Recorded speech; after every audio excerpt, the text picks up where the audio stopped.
अपने देश के लिए कुछ करे, क्योंकि युवा शक्ति जो होता है वही हमारे समाज में कुछ परिवर्तन ला सकता है, वही हमारे समाज को बदल सकता है। जैसे आप जानेंगे साथियों, आजादी के समय में युवाओं का टोली जब आगे बढ़ा तब देखा गया कि आजादी धीरे धीरे हमारे करीब आते गया। उससे पहले तो हम गुलाम थे।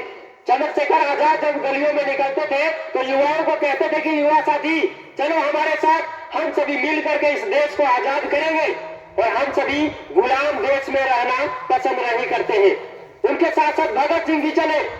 भगत सिंह को अंग्रेजों ने पकड़ लिया, बर्फ के सीढ़ियों पर लेटा करके पीटा जाता था और जितने भी उस समय भारत के सेना थे वो कहते थे कि भगत सिंह तुमने तो संकल्प लिया है कि इस देश को आजाद कराओगे, लेकिन इस देश को आजाद कराना आसान है क्या? मामूली बात नहीं है, इस देश को आजाद नहीं करा पाओगे। इतने सारे कोड़े तुमको पड़ रहा है फिर भी तुम कहते हो आजाद कराएंगे। तो भगत सिंह को कहा जाता था, भगत सिंह तुम अपने जिद पर अड़े हुए हो, पागल हो गए हो, तुमसे नहीं हो पाएगा, छोड़ दो ये जिद। तो भगत सिंह कहते थे मुस्कुराते हुए कि मेरे सीने में जो जख्म है वो सब फूलों के गुच्छे हैं, मेरे सीने में जो जख्म है वो सब फूलों के गुच्छे हैं और मुझे पागल ही रहने दो दुनिया वालों, क्योंकि हम पागल ही अच्छे हैं, हम पागल ही अच्छे हैं। और उस समय उन सारे चीजों को देखते हुए आगे बढ़ा मंच पर आए और अजीत सर को सोल देकर की हुई है और अथक प्रयास से उन्होंने ये मुकाम हासिल किया है।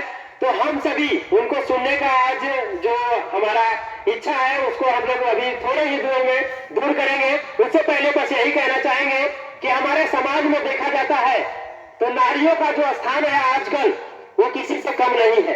किसी भी सेक्टर में चले जाएंगे तो वहां पे टॉप रैंक पर नारी ही दिखेगा और आप सभी के साथ अभी भी आप उदाहरण देख सकते हैं तो नारी ही है जो आज प्रथम रैंक पर है। तो बस यही कहेंगे कि ये मीरा की अमर भक्ति है, जहर से मर नहीं सकती। ये मीरा की अमर भक्ति है, जहर से मर नहीं सकती। ये झांसी वाली रानी है, किसी से डर नहीं सकती। मदर टेरेसा, लता, कल्पना हो या सावित्री मेरी, मदर टेरेसा, कल्पना, सावित्री हो या लता मेरी, असंभव क्या है इस दुनिया में जो नारी कर नहीं सकती, असंभव क्या है इस दुनिया में जो नारी कर नहीं सकती। तो आप सभी के जोरदार तालियों के बीच हम आमंत्रित करना चाहेंगे, हम सभी के बीच सावित्री जी आए और हम सभी को उद्बोधन करें। आप इस मुकाम तक कैसे पहुंचे, सभी छात्रों को ये संदेश जरूर दें ताकि वो भी अपने जीवन में उतार करके आगे बढ़ सके और अपने उस मुकाम तक हासिल कर सके। तो आप सभी के जोरदार तालियों के बीच हम आमंत्रित करते हैं सावित्री जी आए और हम सभी को उद्बोधित करें।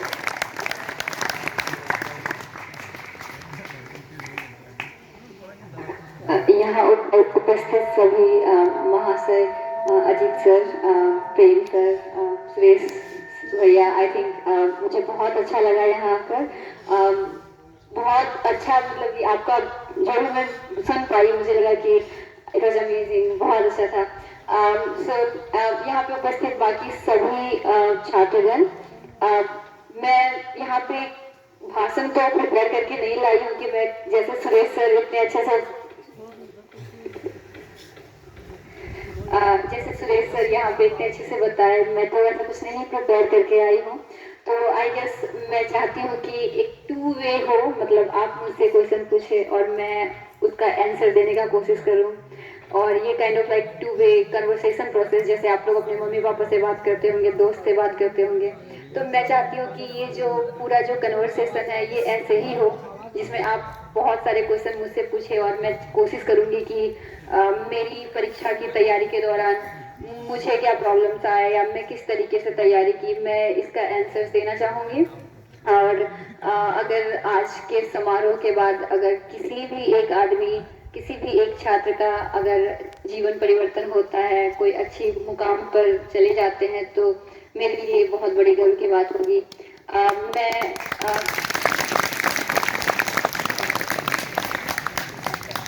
मैं अपना थोड़ा सा परिचय दे देती हूँ। मेरा एकेडमिक बैकग्राउंड क्या है, मैं कहाँ से आती हूँ और मैंने क्या किया है, अभी किस स्थान पर हूँ। तो मेरा नाम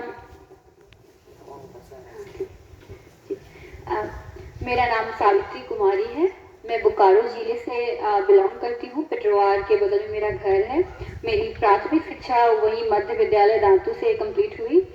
उसके बाद फिर मैं नवोदय विद्यालय में गई। नवोदय विद्यालय जो हर डिस्ट्रिक्ट में एक रहता है, तो मैं बोकारो टेनूघाट के नवोदय में थी। वहाँ 7 साल कक्षा 6 से लेकर कक्षा 12 तक की पढ़ाई नवोदय विद्यालय टेनूघाट बोकारो में कंप्लीट की।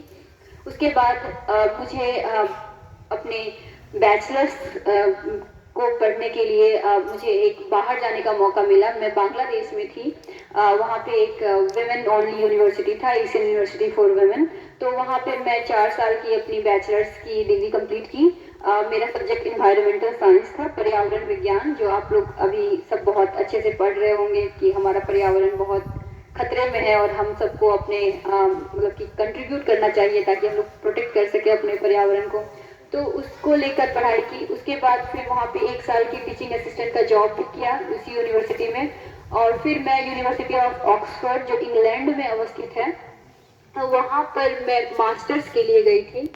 वहाँ की मास्टर्स की डिग्री के बाद मैं आईआईटी बॉम्बे में एज अ रिसर्चर थी। वहाँ पे रिसर्च करती थी क्लाइमेट चेंज में, पर्यावरण विज्ञान में अगेन वहाँ पे रिसर्च करती थी। और उसके बाद फिर वहाँ 1 साल के रिसर्च के बाद बहुत मन हम पूरे घर परिवार को था कि मैं सिविल सर्विसेज की परीक्षा में शामिल हूँ।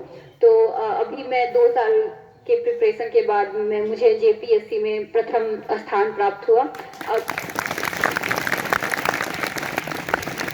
और अभी मैं धनबाद में उप समाहर्ता, जिसको डिप्टी कलेक्टर कहते हैं, उस रूप में अभी मैं प्रशिक्षण ग्रहण कर रही हूँ। अभी 1 साल की मेरी लगभग प्रशिक्षण है। उसके बाद फिर मुझे कोई पोस्टिंग मिलेगा एज ए डिप्टी कलेक्टर। तो ये मेरी छोटी सी जर्नी है। अगेन जो मैंने बताया कि मैं 2 वे प्रोसेस चाहती हूँ कि आपसे बातचीत हो। ये तो आप लोग बस कुछ भी कभी भी कहीं भी खड़े होकर मुझे बस क्वेश्चन पूछिए और मैं बहुत हैप्पीली कुछ भी आंसर दूंगी। बहुत तरीके के स्टूडेंट्स हैं, बहुत छोटे से लेकर बहुत बड़े तक, तो मुझे पता नहीं कि क्या एड्रेस करूं। तो I think the stage is yours. तो प्लीज जो भी आप लोग आंसर क्वेश्चन पूछना चाहते हैं, आई बी वेरी हैप्पी टू। दूसरा, जैसे आप सिविल सर्विसेज में गई तो तैयारी करने में बहुत ज़्यादा समय लग जाता है, लेकिन आपने 2 साल में ही झारखंड में टॉप किया, तो क्या राज हो सकता है, आप बताइए। मैं मतलब कि पहले की क्यों मैं आई इधर, क्योंकि जब मैं रिसर्च कर रही थी थोड़ा स्पेसिफिक हो जा रहा था। बहुत होता है कि जब आप रिसर्च कर रहे होते तो बहुत मतलब कि एक टॉपिक में आप बहुत अंदर तक आपको जाना होता है, तो उस केस में आपका ब्रेड छूटता जाता है, मतलब किनारे किनारे चीज छूटते जाते। तो मुझे लग रहा था कि मैं कहीं ना कहीं जमीनी स्तर से थोड़ा दूर जा रही हूँ। और मेरे पेरेंट्स बहुत चाहते थे, उनका भी सपना था कि मैं सिविल सर्विसेज करूँ। दूसरा कि जैसे कि मैं यहाँ आई हूँ, मैं जब नवोदय में थी तो वहाँ पे एक आईपीएस आए थे, तो उन्होंने भी मुझे क्लास 6-7 में आई थी, तो उस टाइम कहीं ना कहीं दिमाग में डाल दिए थे कि एक सिविल सर्विस एक कैरियर होता है जिसको हम लोग परस्यू कर सकते हैं। तो वो था बैक ऑफ द माइंड कहीं ना कहीं पे। तो इसलिए मैं आपका पहला सवाल का उत्तर, इसलिए मैं सिविल सर्विसेज को चुनी। और दूसरा कि जब ऐसे डिफरेंट सब्जेक्ट हो गया तो फिर करने में मुश्किल तो बहुत आए थे, क्योंकि डिफरेंट है। मतलब जो मैं कर रही थी मास्टर्स में उससे बहुत अलग था ये जो यहाँ मैं कर रही थी। बट आई गेस बहुत मतलब कि बहुत टाइम ऐसे होते हैं कि आपको नहीं मन करता है करने का, फिर लगता है कि छोड़ दो, फिर क्यों करना है, फिर आप पीछे जा सकते हो, फिर से साइंटिस्ट आप बन सकते हो।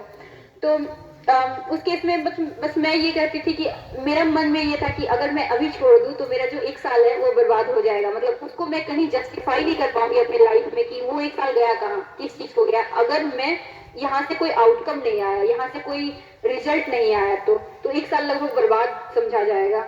और वो 1 साल फिर कब 2 साल हो गया पता नहीं चला, अब 2 साल बर्बाद चला जाएगा। तो आपको बस स्ट्रॉन्ग डिजायर रहता है कि उस 2 साल को आप जस्टिफाई करेंगे। अगर आप नौकरी के लिए भी बाद में सर्च करेंगे तो आपको पूछा जाएगा कि 2 साल आपकी लाइफ में गए कहाँ।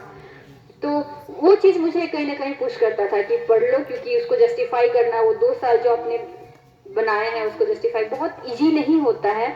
बहुत बार पढ़ने का मन नहीं करता था। यहाँ आपके पेरेंट्स फैमिली बहुत सपोर्ट करेगी। यहाँ पे मेरी बहन आई हुई है यहाँ पे, I think see really help me very much. तो वो मुझे बहुत हेल्प करती थी, दीदी ये कर लो, दीदी वो कर लो, लाइक। तो थोड़ा बहुत मोटिवेशन का जरूरत होता है। मैं आई होप कि मैं आपके क्वेश्चन का आंसर दे पाई हूँ। मेंस के लिए किस तरह तैयारी करें बस? मेंस में लिखना बहुत होता है। मेंस में I think the most important thing मैं कहूँगी कि इस लिखना होता है। तो आप मेरा जब प्रीलिम्स का रिजल्ट निकल गया था उसके बाद फिर मैं लगभग वो 3 महीने 4 महीने का जो टाइम था उसमें मैं 30 से ज़्यादा पेपर लिखी थी, मतलब 30 से ज़्यादा साइमुलेशंस की थी कि मतलब मुझे जाके फाइनली एक ही लिखना था लेकिन मैं 30 से अधिक बार मैं लिख चुकी थी उसको कि मैं जाके मतलब कि वहाँ पे आप कुछ सोच नहीं पाओगे क्योंकि ज़्यादा टाइम नहीं रहेगा। तो आपके पास जो पहले से प्रैक्टिस किया हुआ है वही कीजिए। तो बहुत बार स्टार्टिंग में क्या होगा कि आपके पास कंटेंट नहीं रहेंगे। फॉर एग्जाम्पल फिर से ग्लोबलाइजेशन का एग्जाम्पल ले रही हूँ क्योंकि इस बार क्वेश्चन भी ग्लोबलाइजेशन में आया था और गांधी जी में आया था, हड़प्पा सभ्यता में आया था। तो मान लीजिए ये सब सब्जेक्ट में आपको नहीं आइडिया कि इसमें क्या है, इसके अंदर क्या लिखना है, तो आप क्या कर सकते हैं, एनसीईआरटी जो है क्लास 11 क्लास 12 की वो पढ़ सकते हैं। उसमें आपको बहुत अच्छे से दिया रहता है सारे सब्जेक्ट के बारे में, जो टॉपिक लिखा हुआ है आपके सिलेबस में उसको पढ़ लीजिए और खुद से एक नोट बना लीजिए कि अगर हड़प्पा सभ्यता या फिर गांधी जी या फिर ग्लोबलाइजेशन या किसी भी टॉपिक में कुछ आए तो आपके पास 2 पढ़ना लिखा हुआ रहना चाहिए, वो रटा हुआ होना चाहिए, मतलब कि आपको मतलब सोचना ना पड़े वहां पे। एग्जैक्टली आपको पता रहेगा कि आप क्या कर रहे हैं, उसमें क्या क्या लिखेंगे। पहले स्टार्टिंग में ये लिखेंगे, फिर दूसरी बार दूसरे पॉइंट में ये लिखेंगे, फिर आपका एक कोहेरेंसी मेंटेन होना चाहिए। हम लोग लिखते हैं और बहुत बार भूल जाते हैं कि ये हम लोग लिखे लेकिन किसी और को पढ़ना है, अगर उसको पढ़ने में मजा नहीं आएगा तो वो फिर आंसर मेरे को मार्क्स नहीं देगा। तो इसका भी ध्यान रखना है कि कोई प्रोफेसर है जो मेरा पढ़ रहा है वहां पे तो इसको इंटरेस्टिंग कैसे बना सके, इसीलिए डायग्राम वगैरह का ध्यान रखना चाहिए कि आप उसमें मैप बना दे, छोटा छोटा डायग्राम बना दे, उसको मतलब कि इस तरीके से लिखे कि थोड़ा इंटरेस्टिंग लगे। और प्रैक्टिस, आई थिंक बहुत ज़्यादा प्रैक्टिस करना चाहिए मेंस के लिए।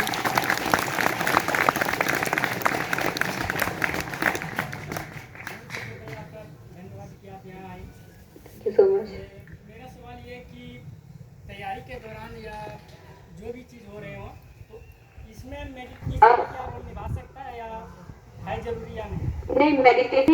मेडिटेशन कर पाती थी, जैसे अन्य लोग होते हैं कि मेडिटेशन एक दिन होती है 5 दिन नहीं होती है, तो वैसे ही मेरा भी स्केड्यूल था। तो आई थिंक मेडिटेशन एक चीज करता है कि आपको सेल्फ रिफ्लेक्शन के लिए तैयार कर देता है। आप खुद सोचने लगते हैं कि मैं जो आज दिन भर किया या की क्या ये मतलब कि वर्थ इट था, मैं क्या अपना दिन को पूरी अच्छी तरीके से यूटिलाइज उपयोग कर पाए कि नहीं कर पाए। तो आई थिंक मेडिटेशन मेरे लिए क्या है, मेरे लिए सेल्फ रिफ्लेक्शन है, काइंड ऑफ अपने आप से बात करना कि मतलब क्या हम आज अपना बेस्ट दे पाए। तो ये आप मेडिटेशन जैसे आंख बंद करते हैं वैसे भी कर सकते हैं, वॉक करके कर सकते हैं। आप एक वॉक में निकल जाएं, चलते रहें और फिर थोड़ा देर चले, थोड़ा एक इस स्कूल का एक राउंड ले लें और फिर देख लें, सोच लें कि मेरे अंदर क्या चल रहा है इन अ वे। या फिर मैं बहुत ज्यादा जो करती थी वो डायरी मेंटेन करती थी, मतलब मेरे जिंदगी में अगर कुछ भी हुआ, ऊपर नीचे कुछ भी हो रहा था तो मैं लिख लेती थी उसको। फॉर एग्जाम्पल अगर किसी ने आज मेरे से अच्छे से बात नहीं किया या फिर घर वाले आएंगे आपको बोलेंगे कि क्या कर रहे हो, अभी तक कोई रिजल्ट नहीं आया है, राइट, 2 साल हो गए हैं, 3 साल हो गए हैं, 4 साल हो गए हैं, कुछ नहीं कर रहे हो।